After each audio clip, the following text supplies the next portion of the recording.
Today, let's mix things up a little bit and paint on copper. Hello everyone, welcome back to my channel. As I'm sure you're aware, there are very many different approaches to oil painting, be it through different techniques or the choices of material. I personally feel that there's nearly nothing better to get out of a creative slump than mix things up a bit and change our approach, be it through creating challenges. Let's say change the genre. If you're painting landscapes, then switch over to portraits or maybe still life, or I don't know, restraining your color palette and try the Zorn palette, for instance, or make a different choice in the materials. So for instance, if you are used to painting on a canvas, then I would suggest you try out maybe a wood panel, or in our case, a copper plate. Painting oil on copper plates was very much a thing in the Renaissance, especially in the 16th century in Northern Europe and Italy. The Flemish masters, including Breughel and Rembrandt, favored this support quite a bit themselves, and this is mainly due to the very particular characteristics of a copper plate. Being metal, it is of course inorganic and impervious to different types of stress that the canvas may be subject to. For instance, a copper plate does not mold, it doesn't crack, it doesn't tear, so it is very much a durable material. This is also, additionally to that, the characteristics of copper make it react in a very similar way as the oil paints itself in terms of change of temperature. So for instance, it expands and contracts in very much the same way, or to the same degree nearly, as the oil paints themselves. And this of course helps maintaining the painting in a pristine condition, and this is also why there are so many oil paintings on copper plates that are so very well preserved and look today as if they have been painted yesterday, although they are a couple hundred years old, of course. The second reason is of course the beautiful color that it gives when the copper plate shines through the thinner parts of the painting. This can of course help along some of the artistic effects that you might be looking for. On the other hand, this is also the reason why you have to be more mindful of the pigments that you're choosing to paint on. Obviously, as the copper, because it's metal, shines through so much, you might want to opt for more opaque oil paints. We've already touched upon this subject in one of my previous videos, where I explained that different types of paint have a different level of opacity. There are very opaque, semi-opaque, semi-translucent and really translucent colors. So for instance, would you want to paint some shadows or go into blacks painting on a copper plate? You might want to avoid ivory black, for instance, that is semi-transparent. More opaque pigments would provide you a higher level of opacity, of course, and if you want to go even further than that, you might consider going for paints that contain other heavy metal in them, for instance lead, cobalt and cadmium. These metals would form a chemical bond with the copper plate and stay on really well, form this bond and not budge. The third reason for opting for a copper plate might be this very gem-like look of it, the strong luminosity that a copper plate might provide you. It is not only the way that it reflects the light through the different layers of color, but also the smooth surface. It lends itself particularly for painting details in a very neat way, as opposed to a canvas that is obviously a bit more textured and ridged. So when you drag your very thin brushes over the surface, obviously the paint cannot lay down quite as smoothly because of the textured surface, right, as it might on a copper plate. It's also the fact that it is, of course, non-absorbent.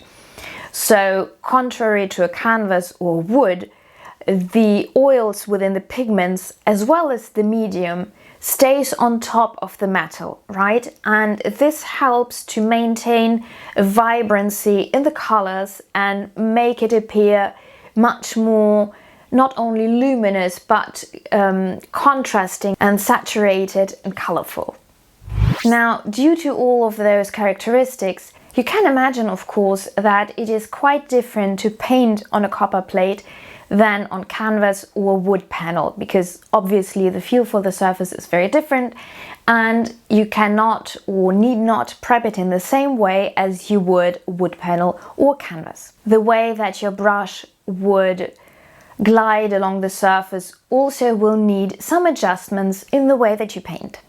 Now, the technical difference is of course that you do not need to prime a copper plate. Quite on the contrary, actually, covering up the surface with like gesso or a primer would pretty much defeat the purpose, because we would want to have this rosy orangey surface shine through and give it a bit of shine and color.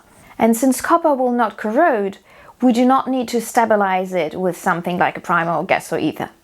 Of course, once you're done painting, you should protect the different layers of color with a varnish in order to stop it stay in contact with air as much, right? There's no change here. This being said, you cannot just take up a copper plate and start painting on it, because you do need to prep the surface, not in the way that you have to cover it up with something else, but you have to prepare it be at its best in a way to take in the color and to allow the color to grab to the otherwise very smooth surface. This is why historical instructions always begin with advising you to roughen up the surface of the copper a little bit, or historically with wood ashes or a pumice stone. But what we can do is sand it down with sandpaper, for instance. The finer it is, the less texture you're gonna get, so you can move around in regular movements in order to create a regular surface. So let's do this. Let's start prepping the surface, and I will explain everything that I'm doing as I go along. So everything that we will need in order to prep the surface is here on my easel, starting with gloves, because you would want to avoid getting fingerprints all over your copper plate. Let me illustrate this real quick. So here you have a protective film. On the other side there is none, and I think you can quickly see the difference. There are scratches all over it, there are fingerprints that are fairly visible, and the problem is that your fingerprints are visible because you leave some sort of oil on the surface, right? This is how they become visible. So this interacts chemically with the plate, and we would absolutely not want to have that. So now let me put on some gloves and I will peel off this protective film, and we can move along in the process.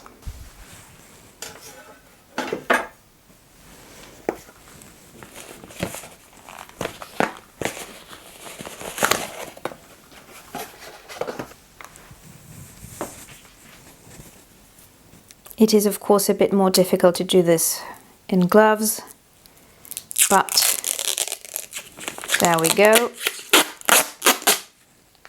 Okay. Now, as mentioned, I will take a bit of the sandpaper. I will rip it off. Right.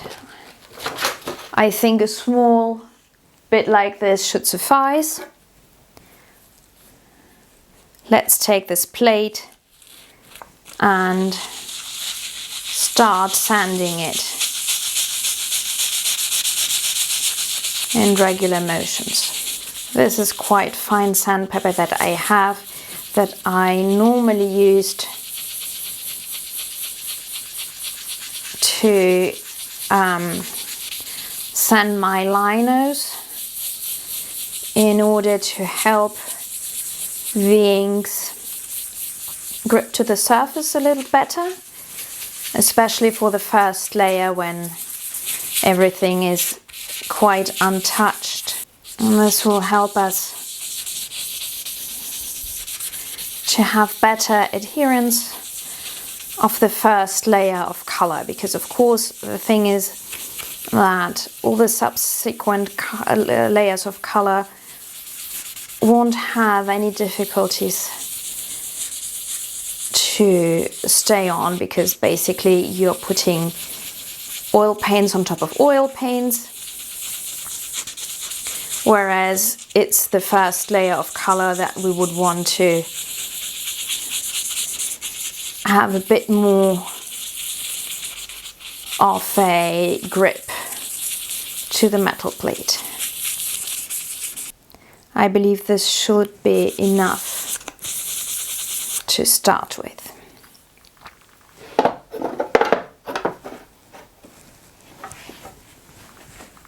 Now what we have to do is prep the panel by cleaning it with isopropyl or denatured alcohol in order to remove any grease or any other contaminants that might interfere with the adhesion. I do not have either, but I do think that the Zippo fluid will do the job just as well.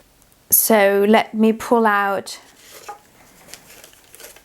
a microfiber tissue and dip some lighter fluid on it and then rub off our copper plate. And as you can see, it evaporates nearly instantly. This should have removed any dust or grease particles that might still have been there. And finally, the same historic treatises recommend rubbing garlic clove onto the copper surface or coating it with strained garlic juice, because the tacky coating of the garlic juice can provide a better control of the paint and a drag for the brush application, simply because the garlic juice gently etches the surface of the copper plate. This is a chemical reaction. So let's use raw garlic by slicing it in half and then rub the halved garlic directly to the copper in small circular motions, like a damp wiping treatment. So here we have our garlic. I will cut it in half directly on the easel. Let's apply the garlic in small circular motions to the surface. You can see by the shine that is disappearing from the copper plate where you've already been with your garlic and what part still remains to be garlicked in, let's say. And there you have it. Well, and this is it. This is literally all we had to do in order to prep the surface. Of course, if I comment on it, it appears much longer than it really takes you to do it. Once you have all the materials that you need and you're used to the different steps, it is really quite quick and very gratifying to start working on the prepped surface. Now all we have to do is choose a suitable subject to paint on this copper plate and we can jump right into it. Right, I have picked out these three brushes. So we have a 00 Winsor & Newton, a 3/0 Raphael one, Sepia Deco, and the last one I can absolutely not make out what it's called. I believe it is a filibert formed one, which I will start with actually because I want to start covering the most large areas. I'm starting to do the underpainting with burnt umber. So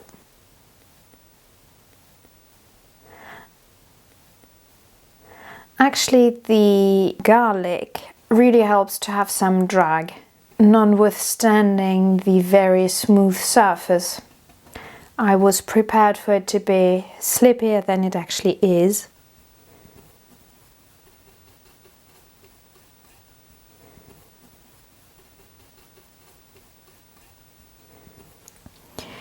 Our horizon line that separates the valley from the mountains is nearly in the middle, and because the format of our copper plate is not exactly the same as the format of the photograph, I will have to add a bit more of the sky here. So I'd say that the horizon actually would be around here. Might actually be a bit lower than that, maybe here.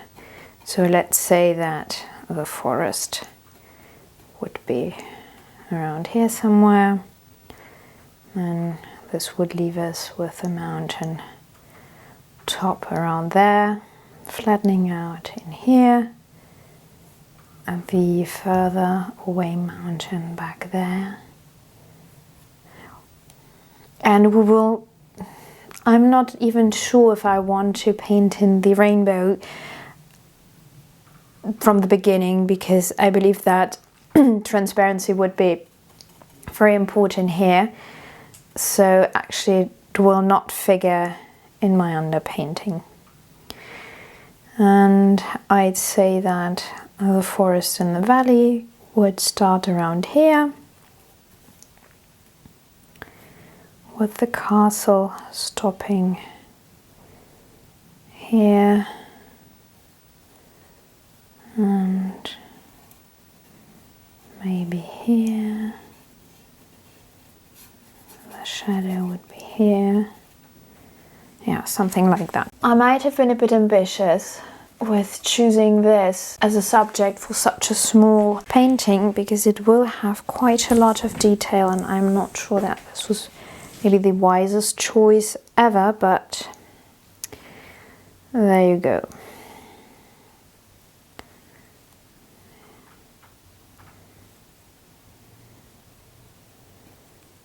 We are starting with the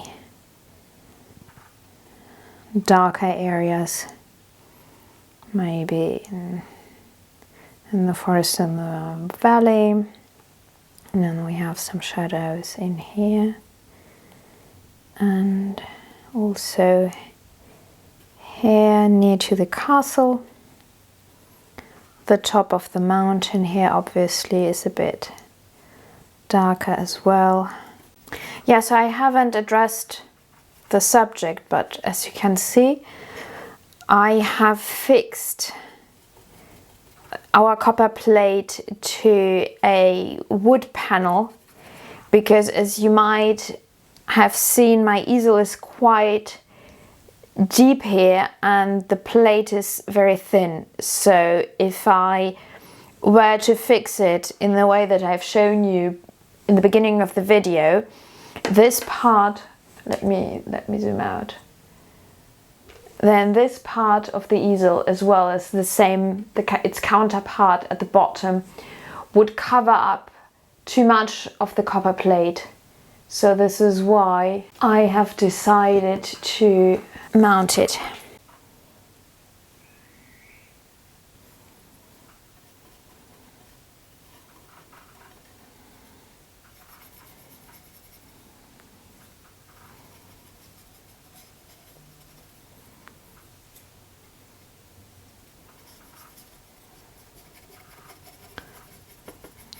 Let's cover everything in a layer of burnt umber, and then we will build the values better. You see what I meant when I'm going over the areas that I've already painted in, and I try to go over them, right? It lifts the color like so, you see? This would not have happened if we were painting on a wood panel or canvas or something.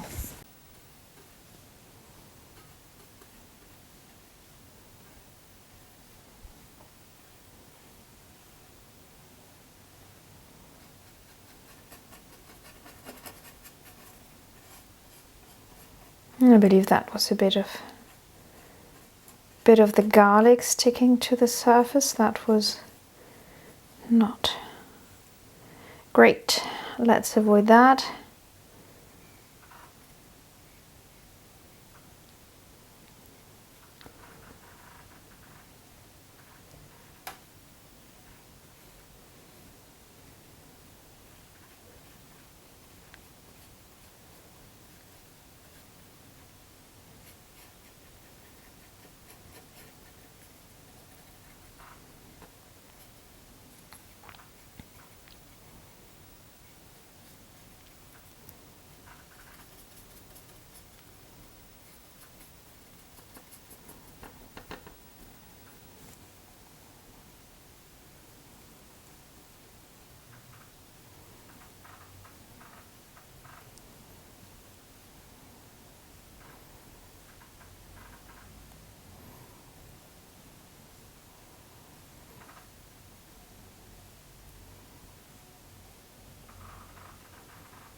Here we have the water in the distance and the shadow that the castle is casting.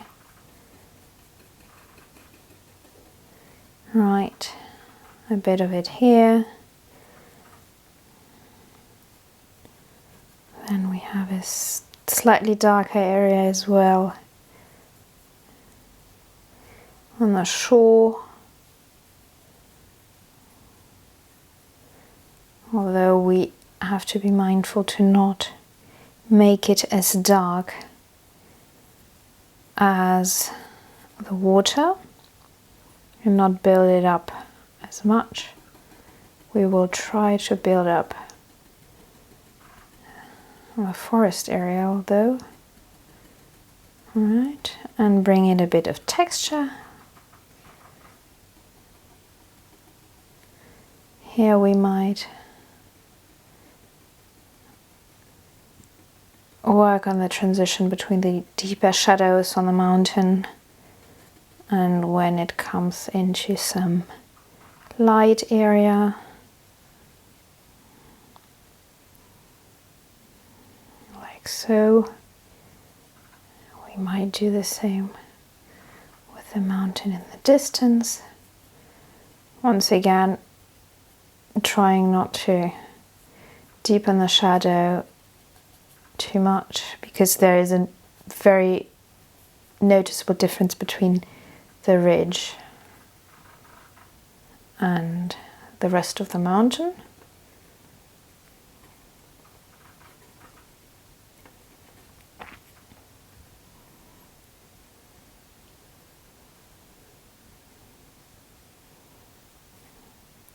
I find that this tapping on of the brush actually helps to avoid lifting the previous layers and helps you in stacking the layers rather than, you know, just moving the pigment around.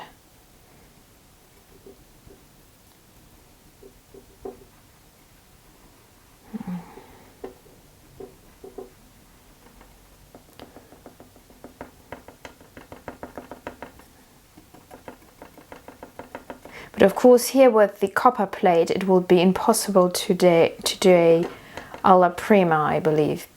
Or I don't see how you would be able to do it without really just lifting off everything that you've done. Now let's get some zinc white. Zinc white obviously has some heavy metals in the pigment, so zinc basically. And this will form a bond with the copper plate. Help us establish our highlights here. Right, so we have some highlights obviously in the sky here when the sun shines through here, but also weirdly here at the border between the mountain and the darker clouds. We have some bit of the mountain here that is really, really bright. Some stripes on the mountain in the foreground as well.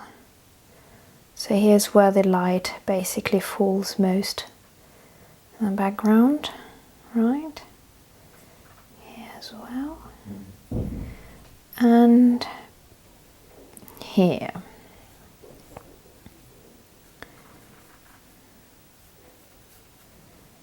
This is the illuminated part of the landscape. We have some of the light also falling on the top of the trees here on the eastern part of the forest. And then we can go into the bit that makes the castle.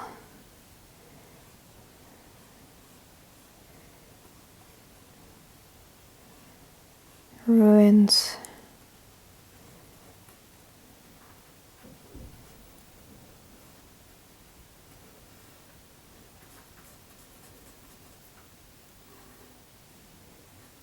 Right.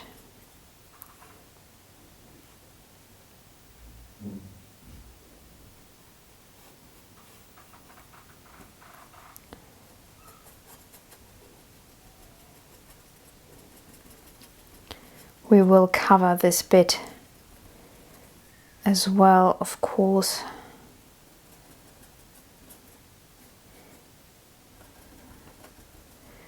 Like so. The brightest highlights within the castle would be this part.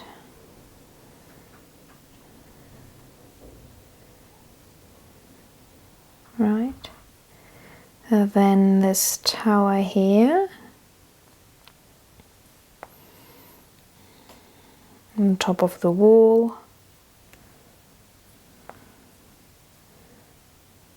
And this bit here where the sun rays fall on too. Also some bits of the trees as well. Some of the rocks here that are fairly bright. A group of trees here. Some of the stones here, but we maybe don't need to go that much into detail as of yet, I'd say.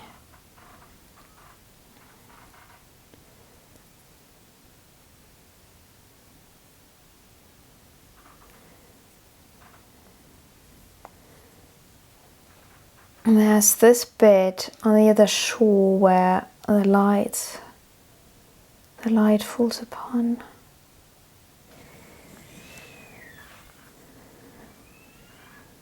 Which is quite bright here as well.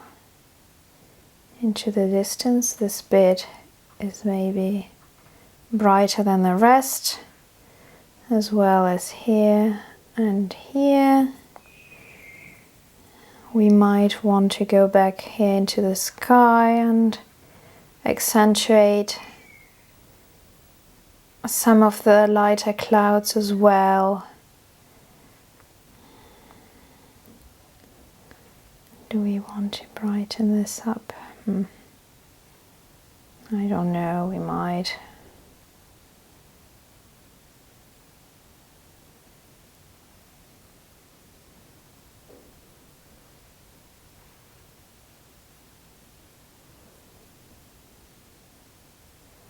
Without going into too much detail though, because once again we will lift on the color if we insist too much at this stage.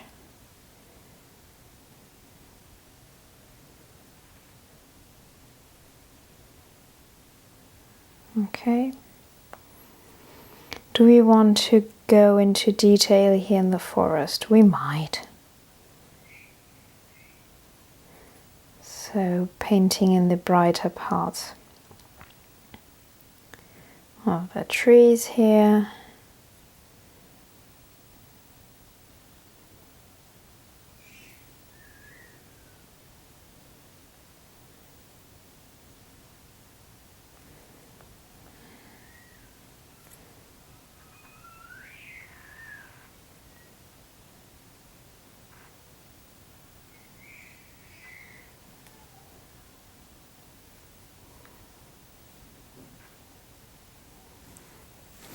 And now let's go back into the shadows within the castle ruins. And we paint in that bit here.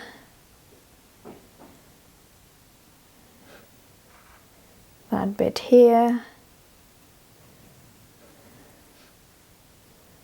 Here.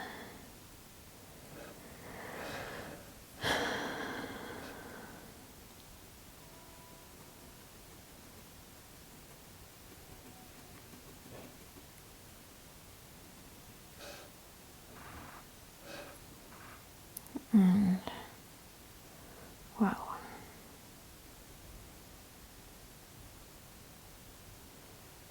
And this is basically it, I believe. Maybe we blend in this bit a bit more. That's about as far as we will go now.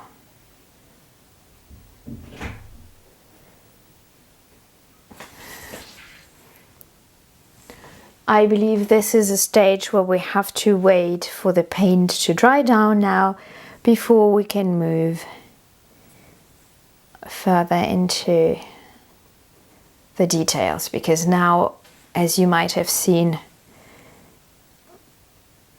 I'm more lifting up color. You see, this is what I'm talking about. We have to let it sit now, and I've washed away some of the shadows that I did not want to wash away. Let's see, and this is better.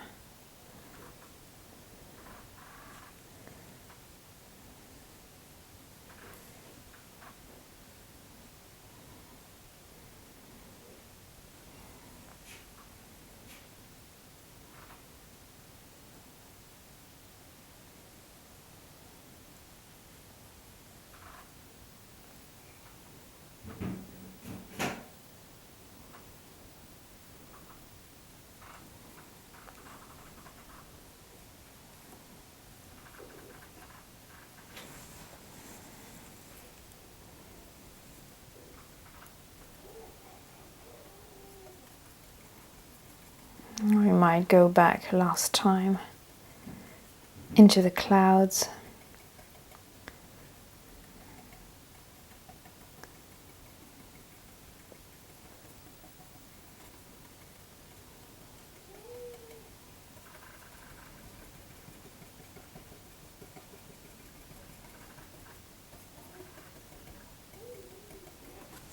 There you go. Okay, so as you can see, this painting is now dry to the touch. It took about a week actually to completely dry down, maybe 6 days or thereabout. So I can confirm that indeed it takes longer, of course, than a canvas to dry, because as mentioned in the introduction, the copper plate being metal, of course, it cannot absorb the oil, so you basically have to wait around for the oils to evaporate, really, in order for the color to set down. And this is where we will start with our first layer of color. I have pulled out a selection of colors that we will need probably for this session. Let's start with the blues or grays, whichever way you want to look at it. So for the sky, we will need some bluish gray color. So I, of course, pulled out my cool gray, which I quite frequently use to paint in those moody skies. I've also taken up black, of course, to mix in with the cool gray, so we can go into darker shadows both for the sky and the mountain that is further away. I'm not sure as of yet whether we will need some real blues in order to give that tint. We will see, I guess. I can always glaze over in the next session if I feel like this is something that we would need. Now for everything that is highlight in the foreground, so basically on the ground, within the forest, and maybe also in the castle, I pulled out the pale ochre, of course, once again one of probably my most used colors, some Indian yellow hue, Italian earth, Mars yellow, and warm grey, most of all for the castle.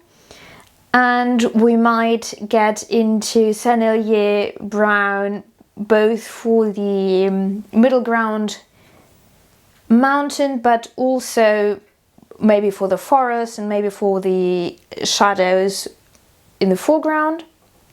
And then we have two different greens for the forest that is further away, but also for some of the trees in the foreground. and also the grasses in the foreground, mostly the yellow cinnabar green. As you can see on the palette here, this is where I've pulled it out. I have no idea actually how this will look on the copper plate. So this is my selection basically with the greenish umber for the shadows in the forest and in the grasses. This is a selection that I've pulled out if I were to paint on a canvas, okay? So it might be completely faulty as a choice for painting on a copper plate. Maybe this will look all too warm because of the copper shining a bit too much through the colors. I don't know. We will see. Okay, I want to start with the sky because it would allow me to cover the largest areas of the painting and get the mood settled really quick. I will start with the large Pro Arty Mastercolor series. It's a Terry Harrison Special Effect design, and as you can see, it is a very dense round brush, which is very fluffy also, so I believe it is really perfect for buffing color in, making the transitions, but also paint really diffuse areas like the sky. I really like to use it this way. So yeah, let me mix in the cool gray together with a bit of black for us to start with those really darkest areas in the clouds. Yeah, we definitely do not need to pick up a real blue. We can make it work with only the cool gray and the black, because look how blue this looks against the very warm tone of the copper plate. We really don't have to make an effort here. Right, and I would say that maybe now that I have the color on the plate and my reference photo before my eyes, I would say that we do need another color for the background mountains, because they are definitely looking a bit warmer than just gray, right? So they are not as blue, they are more of a brownish gray maybe. So yeah, I'm putting down this darkest color first, trying to do this really small brush strokes, diffused ones, in order to have a textured impression of very fluffy clouds. It's nearly too blue already, you know what?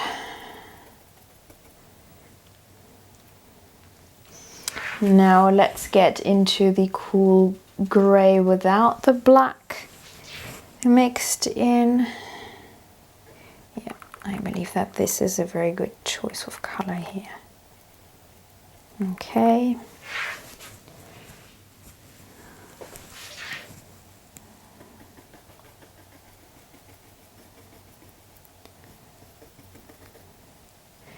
You might be able to see it, but also thanks to the first layer of color, so thanks to the underpainting, I'm lifting much less color this time around, because this first layer settled in really nicely, bonded with the garlic juice.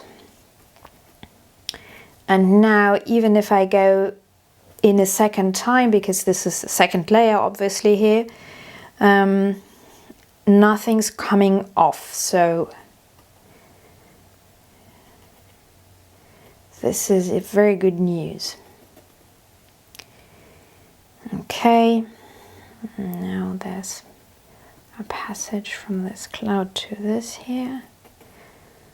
Okay, and I believe that here we need to warm up this part and go into some white here on the top. Yeah, so like I said, it's nearly already a bit too light. This is also a bit unusual for me. I'm not used to it having so much of an impact that you go in with a lighter color, because basically whatever you pick up on your brush will more or less sit on top of what was underneath, so it obviously has a lot more of an impact. So I wish I would have had a lighter hand on that, but there you have it. We will make do with what we have, trying to blend it out as well as I can here.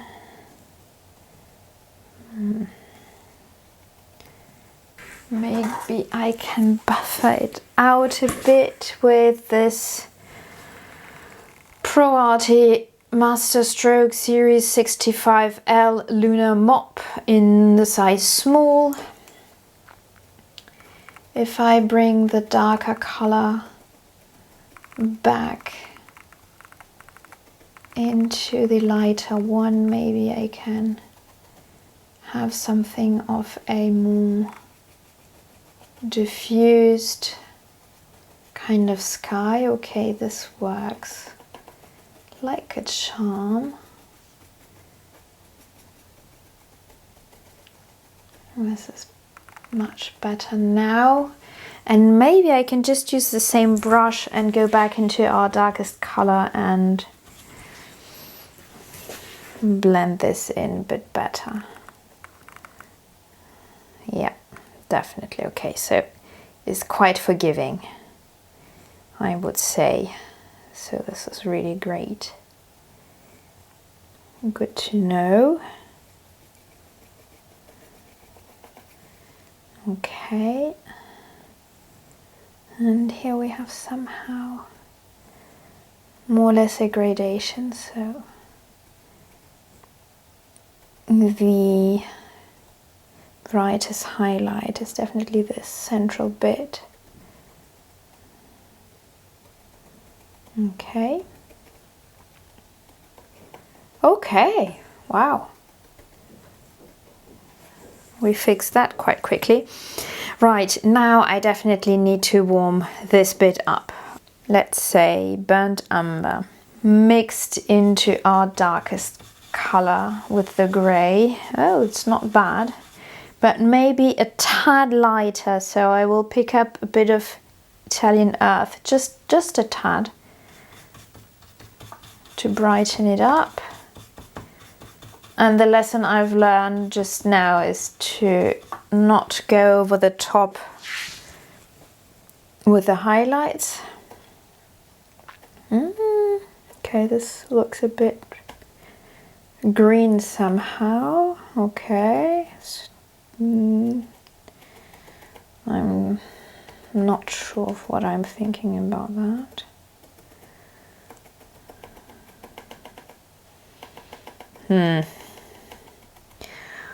I keep on tapping in the color, but I'm not sure whether this was the best choice ever, but okay. I think it's just strange because we don't have the rest of the copper plate painted in, and I think there is just a bit of this hue also up here. Oh, not this much. Never mind, we will buffer it out and go in with some grey. I will go back with some cool grey in order to correct this. This was a bit too much. Oh dear. I'm not helping matters. I will just switch back to my initial brush. No, that's too light. It still had a bit of the highlight on it. Will I ever get it right? Okay. Yeah, okay, why not? That's not too bad. Maybe a bit more of the cool grey, yeah. This should cover it up, and yet keep a little bit of that hue. Okay, go over here as well. We've lost a bit of the shadow, so I'm going to go back into our darker grey, bluish grey color here, mixing back the black into it. Yes. Come on. Here. Yeah.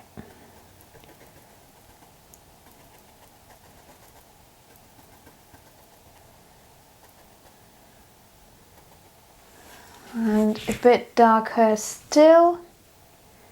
Right, there you go. Okay. And here as well, we'll try to make it blend with the more brownish undertone here. Not sure about that.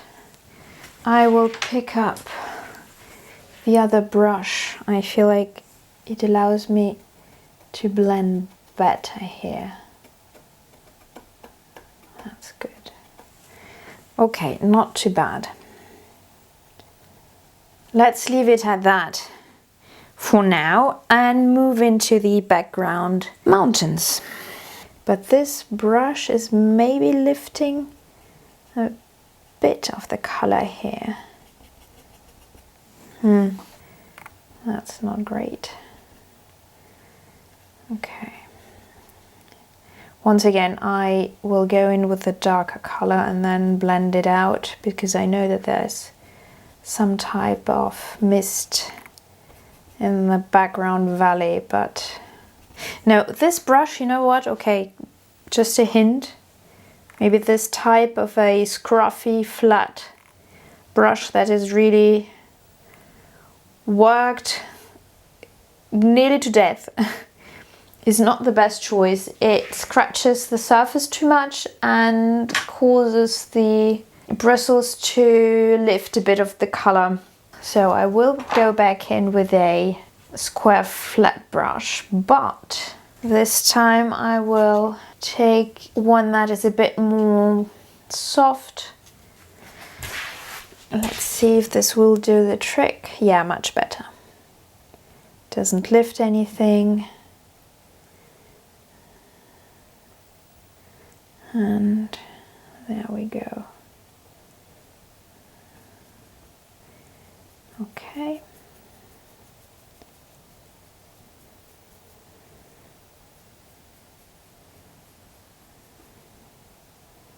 And here we got the valley covered. Now I will go back with my blending brush here and go over the top in order to blend it in. But I feel like this has done too good of a job. I need to bring it back. It's difficult actually blending. It's not an easy job. I don't know what would be the best course of action here. Do I try to blend now, or do I let it sit and glaze over at a later stage? I have no clue. Try to blend now. Okay, that seems to work. Just have to push it a bit more, just on the edge, to smush it. Right, okay, this did it. Now I go in with Mars Yellow maybe, and mix it into our burnt umber and black in order to have the same undertone but in a lighter color. This is actually not enough of a lighter color, so, and Yes, better. And bring in this sort of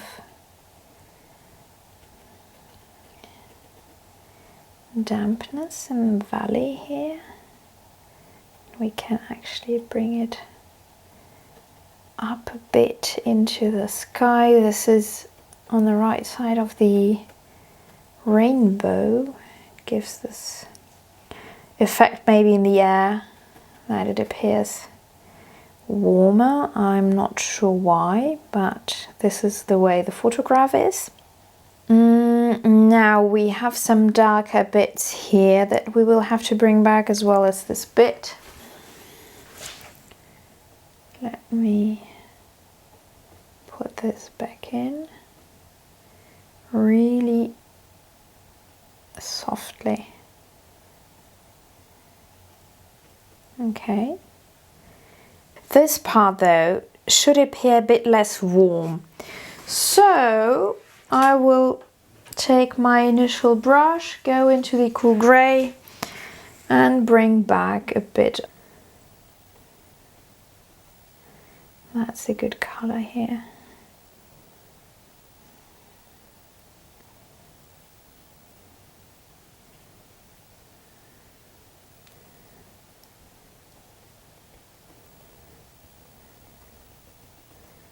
Right. Now moving over to the middle ground, we will start out with burnt umber. This seems to be my answer to everything, doesn't it? Burnt umber. In doubt, go with burnt umber. Okay, so the top of the mountain is quite dark. We might need a bit of black in here.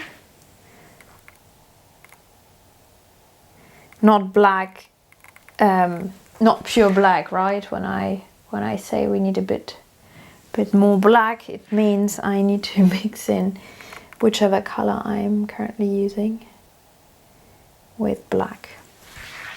Problem is it glides a bit on top of the layer of color underneath, so it does take getting used to it a bit. Right, okay. And the rest of it will be a mixture of burnt umber with Italian earth. As the copper plate is quite orange, maybe this will do, I don't know. Yes, this entirely does the job.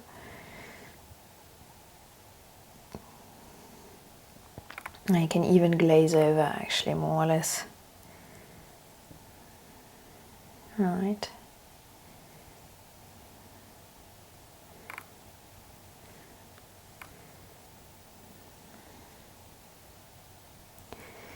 Does need a bit of an orange tone here. Let's go into Mars yellow and oh, that might be a bit too bright, but we will make it work. This is perfect for this bit here, actually. And here in the background, this is where we've forgotten a lighter bit. Okay, now we can take the Mars yellow and mix it with a bit of pale ochre in order to go brighter, and this is where we will put it. Here, here, and most importantly here where the sun falls, and here in the background. I think we do not need to go into a ton of detail today. At this stage we are just establishing the base colors. While we are at this very bright color, I feel like it is the right one for the middle ground where the light is falling on the field, and maybe on top of some of these trees as well. We'll see. Some of it on part of the wall appears to be that color as well. Some of the rocks. This is not bad. Maybe here a bit. Yes, okay. I want to grab another flat brush and pick up cool grey on its own. Line where I believe the water is, so here. In order to establish that. And on the other side here. See how blue it looks? I promise you there is no blue on my brush. It's just the cool grey. Working its magic in the context of a very warm base color. Now the forest is where things get a bit tricky. I will take a small flat brush like that. It's slightly textured at its end actually, so I will be able to put the different individual trees with brush stroke by brush stroke, at least in the foreground, because in the background the trees are much smaller and this brush would be too much of a stretch. In order to have a guide, a visual guide for the mass of trees here, I will proceed by color. So I will pick up a bit of orange. Let's try cadmium red light and mix it together with Mars yellow, and I hope very much that Mars yellow will calm this cadmium red a bit, or at least enough. Let's see. Might be a total disaster. No, this is actually exactly what I was going for. Great.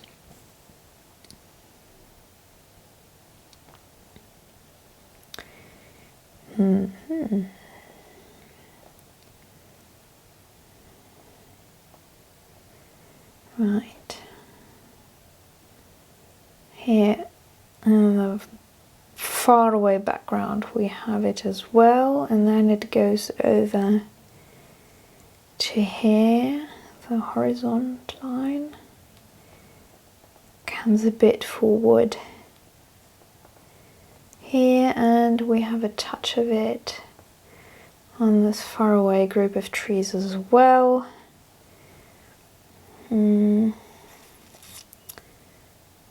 Right, something like this. Now we have to find a suitable color for the slightly golden trees. I am going for the plain Italian earth. Let's see if it's a good choice. It's maybe a bit bright. It is a bit bright. We have to take it down with a bit of burnt umber. I'm laughing, but you will see. I believe this is exactly what we will need here. Yes. Once again, burnt umber just nearly never disappoints, does it?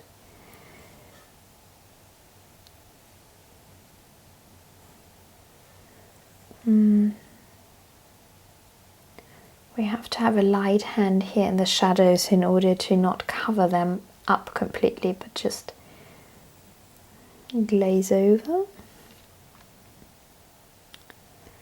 Maybe.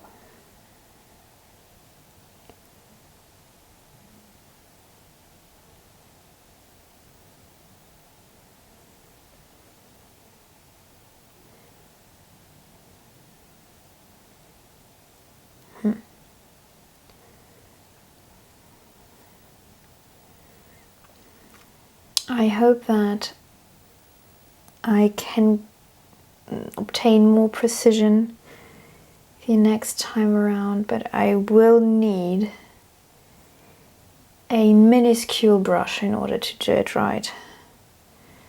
I don't know whether I will be able to handle it. I don't know. I don't know.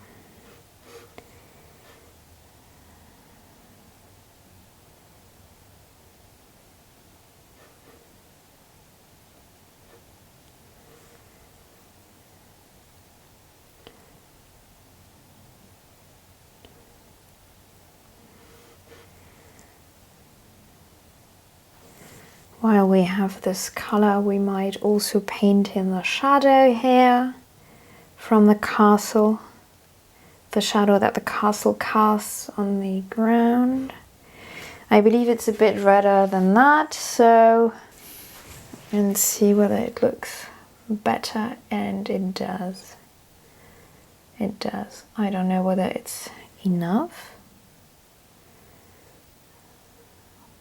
but it's really close. It's a close match. It's not bad at all, actually. Okay. Now what we can do is we go into greenish umber, and we bring in some greenish hues into the forest in order to create a nice warm versus cool toned opposition.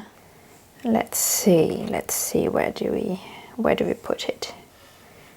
We put it here. Oh, this might be a bit dark, isn't it? Yes. We do need to tone it down with Italian earth, maybe. Yes.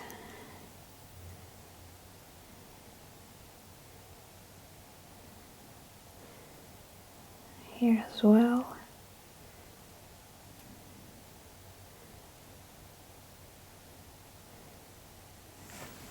Here. And I'm starting to lose adherence. And the color starts, well, the paint starts to just glide on top of the color underneath it. So this is not the best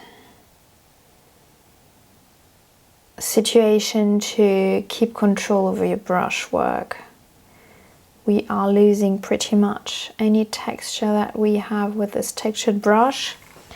So I believe that if we would want to bring in some precision textured brush marks here, we will have to wait for the next session for it to make an impact, because this smudges out a bit too much for my taste. And I'm more moving color around here than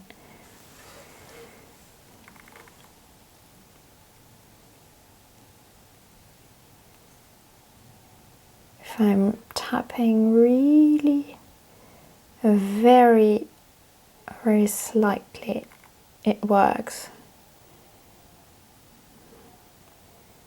Here.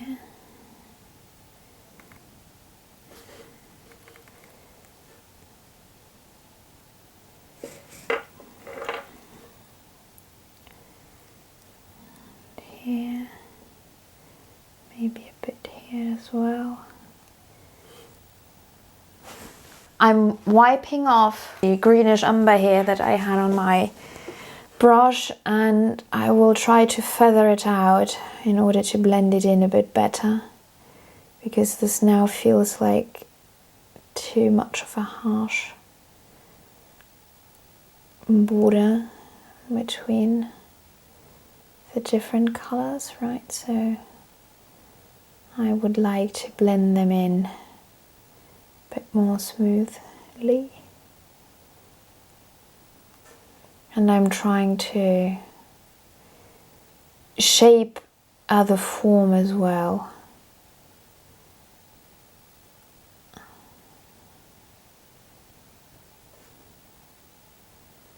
Well, let's leave it here. I won't be able to do anything better right now. It has to dry down, I'm afraid.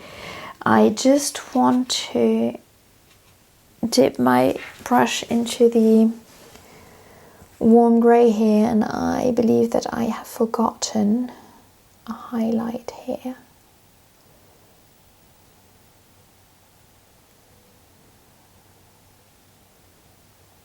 In the trees, and I might even go into the pale ochre without mixing it and bringing it down with any other color, in order to go in just on top of some of the trees, in order to set the brightest highlights here. I might be a bit too quick with it. I might have waited for this a bit, but I do need this visual guide. It is difficult, I believe, sometimes to see the forest behind the trees, like quite literally here. So in order to have a bit more guidance, I'm afraid that I was cut off by my camera because the card was full. Like I said, I went in with the same brush that I used to put the highlights into the trees, brushed off the paint that I had on it, and went over with the dry brush in order to wash out those highlights and mix them in with the background, because I didn't feel like we needed such a stark highlight. I just needed some visual guidance. I needed some highlights there without them being quite so dramatic. And if later on we feel like this is not enough of a highlight, this is really the easiest thing to correct, we could always go in with another highlight. And now we still have a bit of a forest on the other shore, and I feel like it appears a bit greener than the foreground. So I will bring in just a tiny bit of Italian earth and go in here. Yes, this is not bad. I will first of all just establish this forest on the other shore without leaving any details. I will bring them in later on in the process. And this is where we have a bit of the shore here. The forest continues on top of it, becomes less greenish, more muted, and actually more brown at this stage, quite frankly. So we can go in with the burnt umber here and put the trees somewhere in here. This is where they are. I believe that this is definitely where we will encounter the limitations of the given format, because it is a 10 by 15 centimeter copper plate, and these trees are just too tiny for me to represent correctly and in a detailed way in this format. I'm not a miniaturist, so we will have to see how much of a detailed representation we will end up getting. I will maybe go in with a small brush in order to mark up some of the trees that are brown, but I can't even do that because the brush is gliding over the underlying color. I will not be able to do an awful lot. I can add a wash of color maybe here, but I will not be able to do some precision work now while the underlying layer is still wet. I will mainly just move color around if I continue doing that. I will try, but I feel like I won't be very successful in doing that. It's okay, but it will need reworking at a later stage. Okay, what else? What else? I believe that we will maybe need to deepen the shadow that is cast by the castle.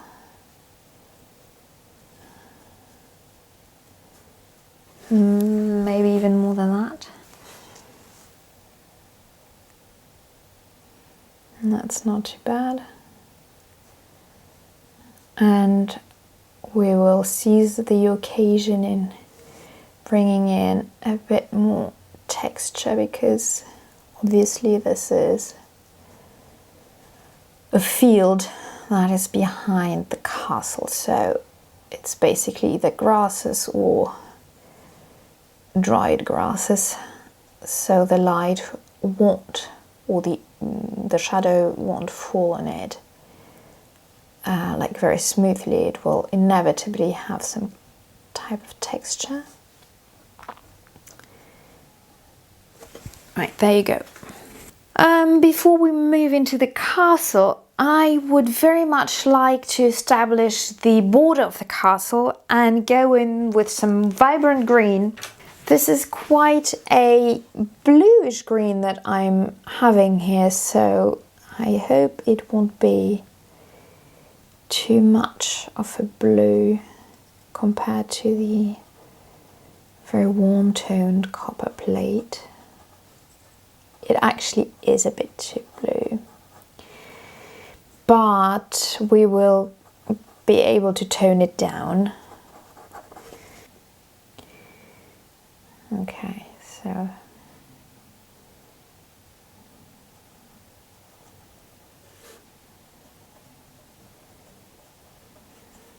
this looks better already.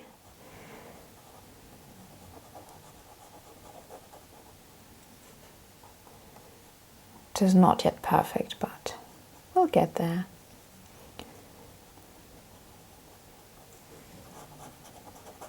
It's a bit too bright, actually. This is more of a problem than it being too blue or too yellow or whatever. I need to tone it down with something. Greenish umber, I believe. Wait. Here around the trees here. That's maybe even a bit too much now, but never mind.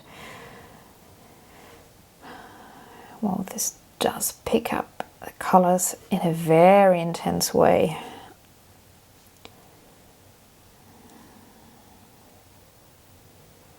Okay. There you go. And now I will wipe off the color that I have on my brush and push the lighter color into the darker one in order to take it down a notch and just blend it in better, you know. This might even not be enough actually at this point. I really overdid it with the shadows. Going back into my yellow cinnabar green and moving it over the shadows a bit in order to blend everything out more. I feel like it's still too blue though, but never mind. We could always glaze over at the end. This is not an issue per se. Now the loch here in the front really does appear like nearly black. We're going into indigo hue. It's very dark. You know what? This is not bad at all. This is not bad at all. I'm liking it very much here. There is a bridge here, I know, I'm aware. I will paint it in at the very end. because I just don't want to bother painting around it. Now what we could maybe do is go into the greenish umber. Let's try to put it in without anything. No, it's good the way it is. Let's put it here. Kind of a semi-transparent way.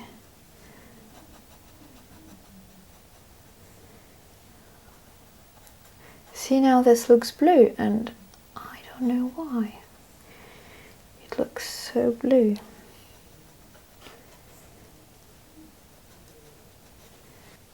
And then we will pick up burnt umber, mix it with a bit of red, paint it in here, because I believe that the shadows within the stones on the shore are this very reddish hue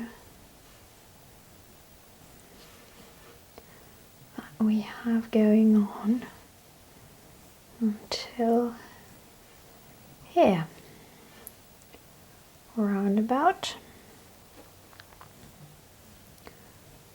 Yes, and this is the case for here, just below the forest as well. Yes, yes, good. Now I will pick up the very small fine brush that I used before and go into burnt umber, mix it in with a bit of black and bring it some of the shadows here on the beach.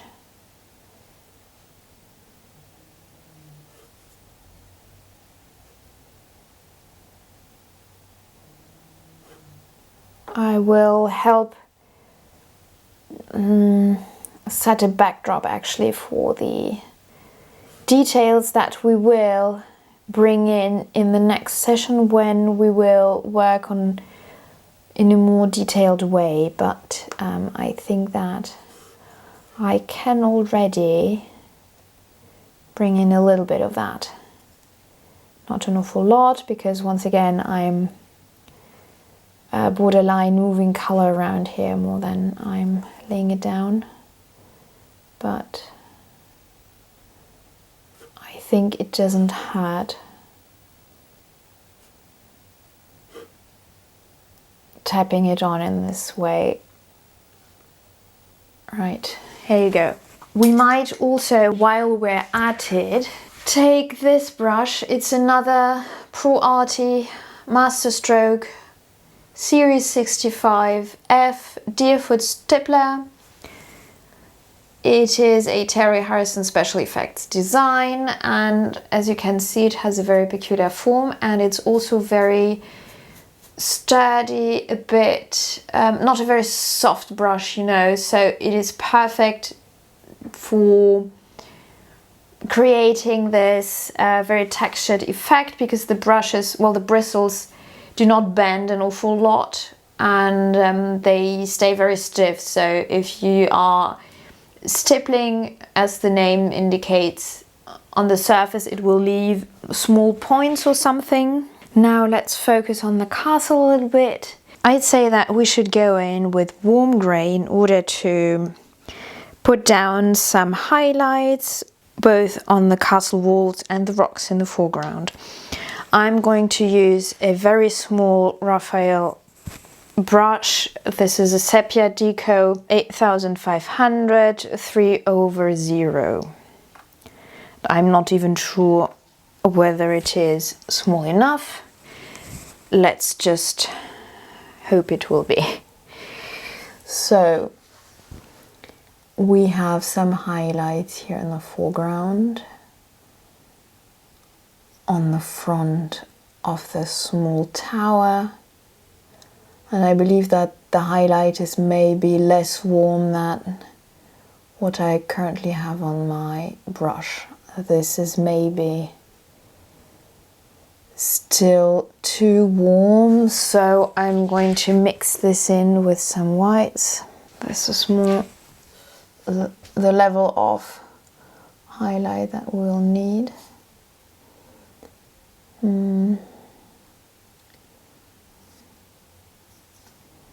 maybe just this wall. Let me pick up a bit more of medium maybe. I might be a bit dry here in order for it to work. So, yes, there we have a better glide for the brush.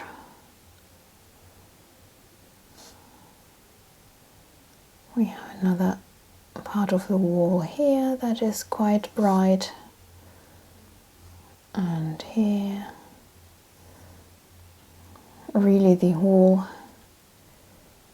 eastern part of the castle here is pretty much in the sunlight, so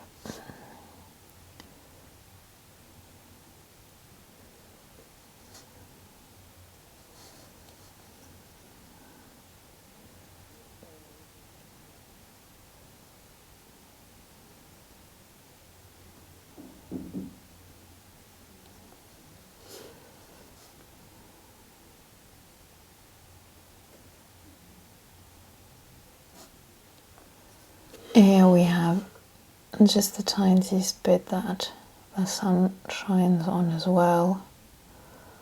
Not an awful lot, and then on top of the wall are some here, just a fraction there in the background.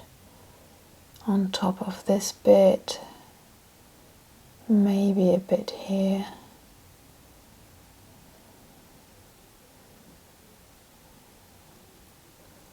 And then this bit in the distance as well, the upper part of this wall.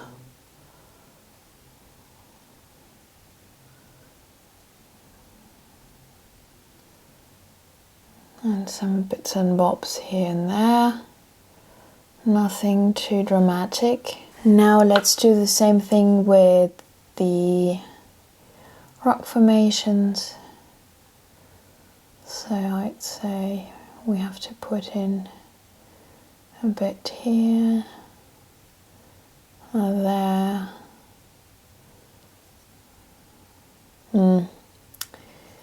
Well, it mixes in with the underlying layer of color too much, so we might have to wait for it to dry down before we can go into the rocks. But at least I can make the mark of where everything is supposed to go. This at least we can do.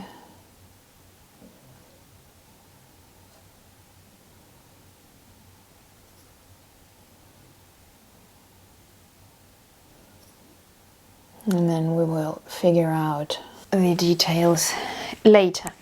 Now I'm cleaning my brush.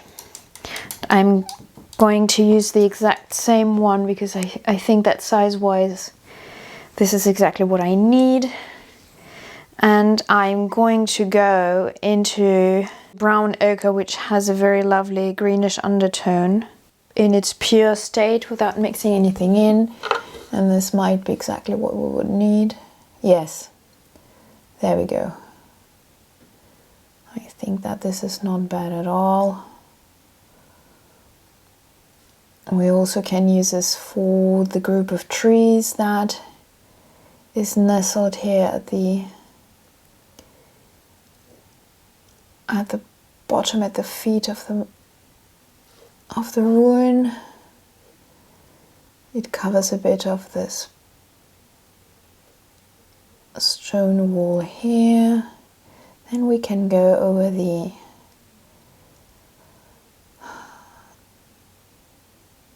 burnt umber that we've used in order to make the shadows, and I think that the burnt umber is shining through just enough in order to create this perfect color here for the shadows. Here we go.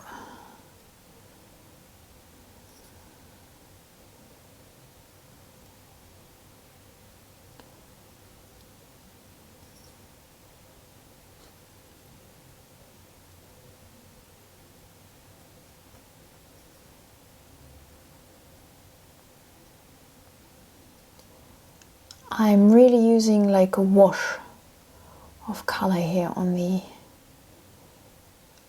background wall of the castle, you see. It's closer to glazing what I'm doing here than anything else. In order to stay in the same color story, I will pick up greenish umber because it is something of a brown with a green undertone, right? And mix it together with brown ochre. And I would like to create this deeper greenish shadow in order to bring back a bit of contrast, notably here in the trees.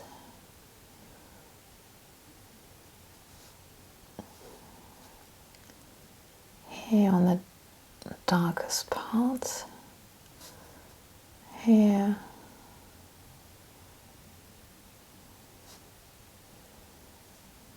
and this is maybe more of a brown that we will need in order to get into the details here.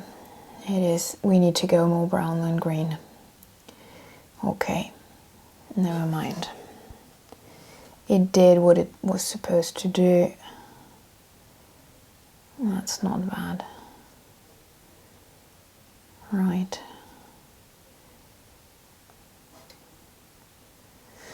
Okay. Still staying with the same brush, I'm cleaning it off. And now we will go into burnt umber once again. Mixed it with some black. I believe that this might be a good option. And let's get some details here. So I believe that this bit here needs to... No, I feel like this is maybe too contrasty. Let's pick up some green umber. Wow.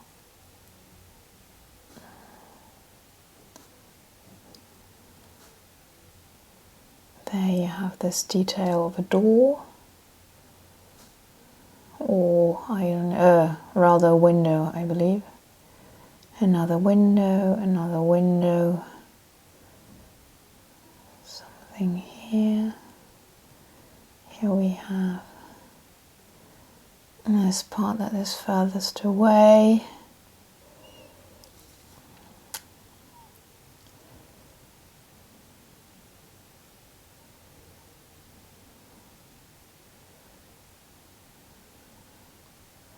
All those windows, right? I don't even know if I can manage to put every detail in correctly. I might have to correct it afterwards. We'll see. This is really so small. It's not really very easy to do this.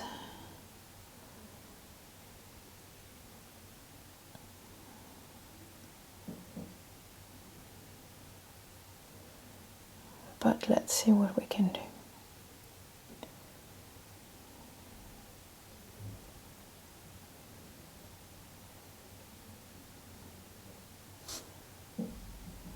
It gets a bit tricky here. Right.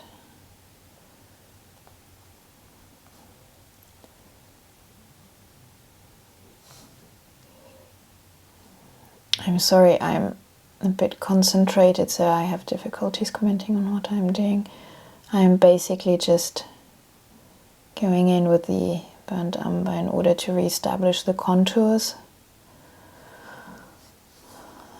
of some bits in the castle, but yeah, especially in the windows, I believe that I will have to go back in with the brighter color in order to correct some of the placement mistakes that I did with the windows.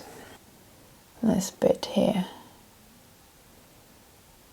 And yeah, we have to see how we can correct this.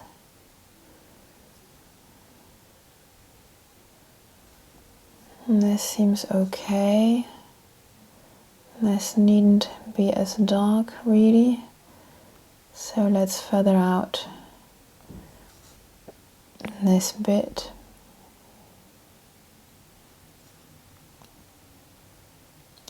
I'm pushing the brighter color into the shadows in order to push the limit.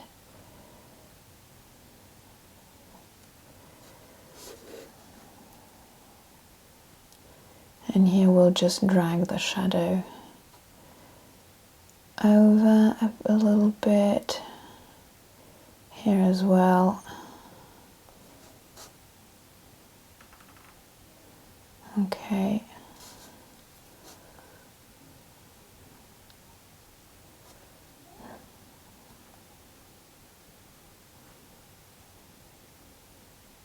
Now let's get back into some brighter color in order to correct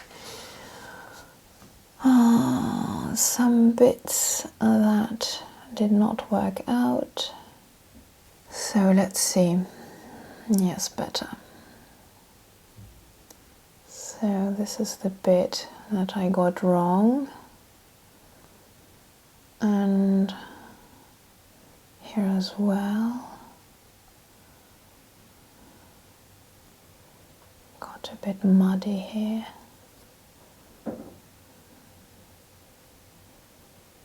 Okay, better.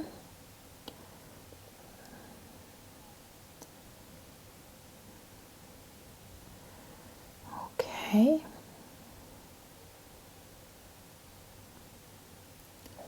Now we're going in even brighter, because some bits really are much brighter, I believe. Like here, this bit.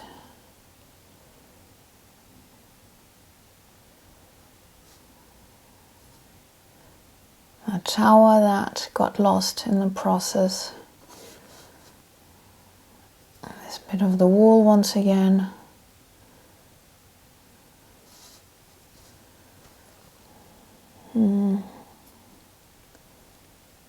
This part leading up here. This part. Here, this a little bit.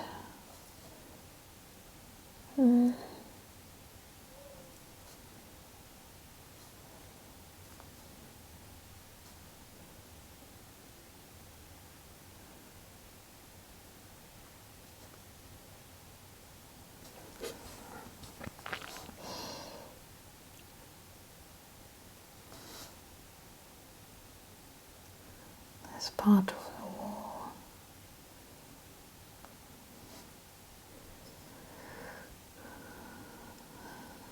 It's very, very, very small.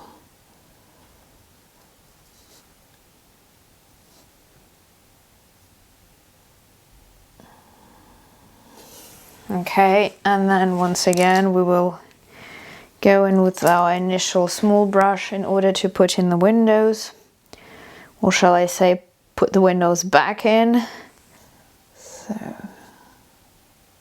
this is the dent in the wall. There is a detail above the tower. This is the window on the tower. Another one here, just below it. Another one here. And there. And there is something, an opening here. There. And one behind this. One above. Another one above, one that is a bit bigger here, and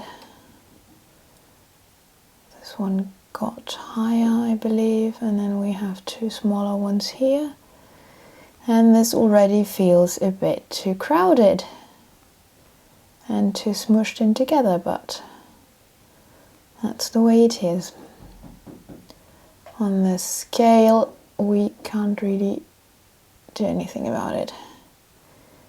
Just hope it will work out once the painting is done. So here we have some shadow as well. Another small window here, once here.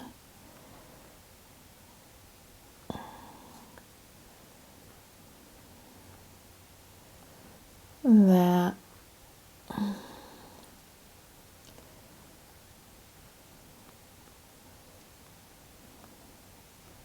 One here, one there. And this is already looking a bit better, I hope. We might pick up a bit of black in order to accentuate the darkest windows, like this one on the tower, like this one that lies in the shadows and should logically appear a bit more black. This one as well. This one. These here on the bottom, and then also within the shadows. Here, here, here.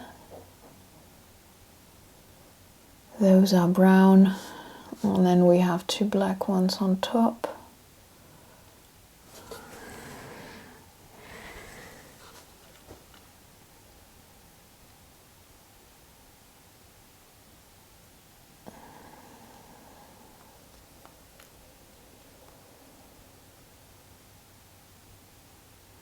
While we're at it, let's add in some shadow here as well.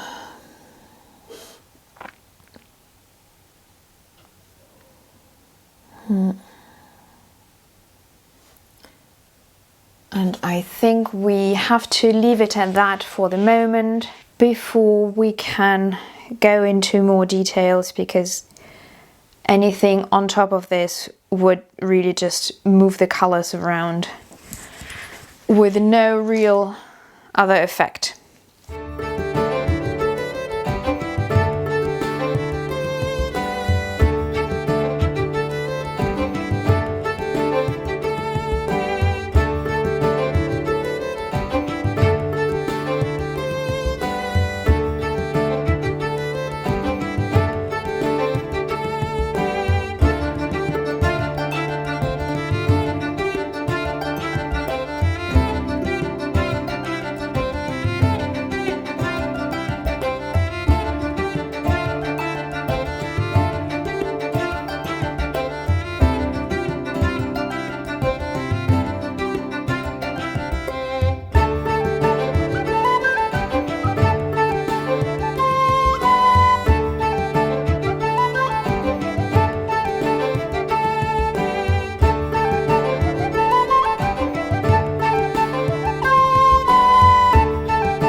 here's the finished painting.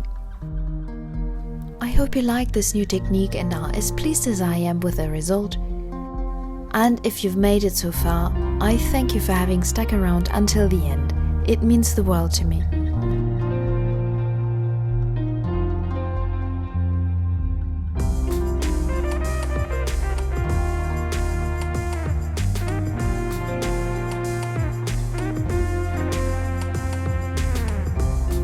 As always, I hope to see you in my next video next week, and until then, I wish you all a lovely morning, afternoon or evening, wherever you are. Cheers guys!